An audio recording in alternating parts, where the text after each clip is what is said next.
من بعد اعتزال ركائز وسط ميدان المنتخب المغربي، تبادرت إلى أذهان الشارع المغربي عدة تساؤلات أهمها: من سيعوض مبارك بوصوفة الزئبقي اللي عطى بزاف للمنتخب المغربي؟ كان هو المسؤول على صناعة اللعب وخلق فرص تسجيل، لكن سرعان ما جاوب مدرب منتخب وحيد خليل زيتش على شاب ما كيتجاوش العمر ديالو 21 سنة. سيداتي سادتي، رحبوا معايا كاملين بضيف الحلقة المايسترو عز الدين الناحي.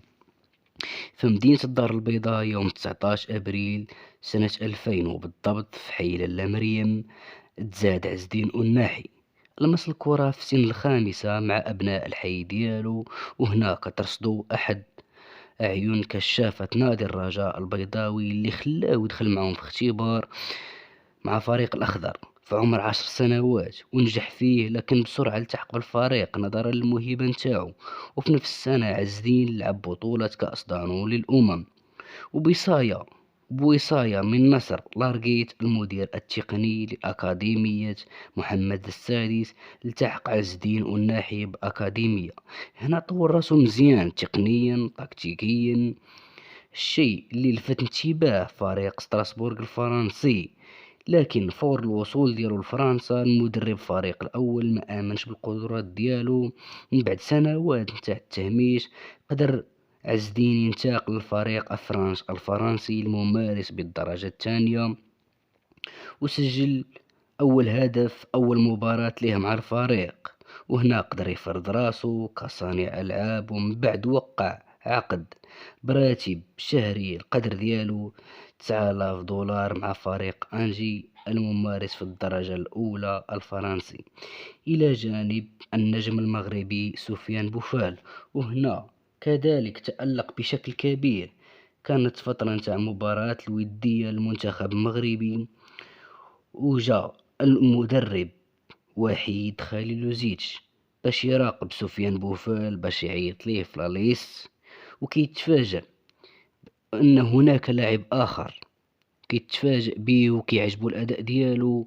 وهنا كان أول استدعاء لعز الدين الناحي مع المنتخب المغربي، وبقى عز الدين كيلعب مع المنتخب وكيتألق مباراة بعد مباراة. وبعد مجيء وليد الركراكي ومشاركة في كأس العالم، هنا عز الدين الناحي غادي ينفجر وغيبين الموهبة ديالو بشكل كبير، اللي خلى جميع مدربين والمحللين الرياضيين في العالم كيهضروا على الموهبة ديالو وكيتسناه انتقال إلى فريق كبير في هذا الميركاتو الشتوي. مباشرة بعد نهاية المونديال الذي كان قد نظم في قطر، كانت هناك شائعات تقول أن عز الدين الناحي تعرض لحادثة سير، وهذا الشيء اللي خرج هو نفاه بلايف وقال بلي ما كانش شي حادثة سير اللي كتستدعي هاد كما كنقولوا حنايا كلشي كيهضر عليها، غير الناس كما كيقولوا سالا المونديال وبغاو يهضروا في شي حاجه. نهضروا في لاكسيدون اللي وقعت لعز الدين الناحي، وخرج هو كيقول الموت راه ما كانش شي حاجه اللي زعما اللي كتدعو للقلق ولا شي حاجه.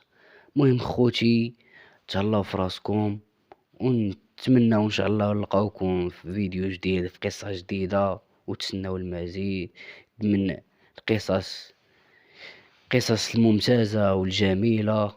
واللي جديد معانا في القناه يفعل داك الجرس باش يوصلوه اي حاجه جديده عندنا توصلو. وتهلاو.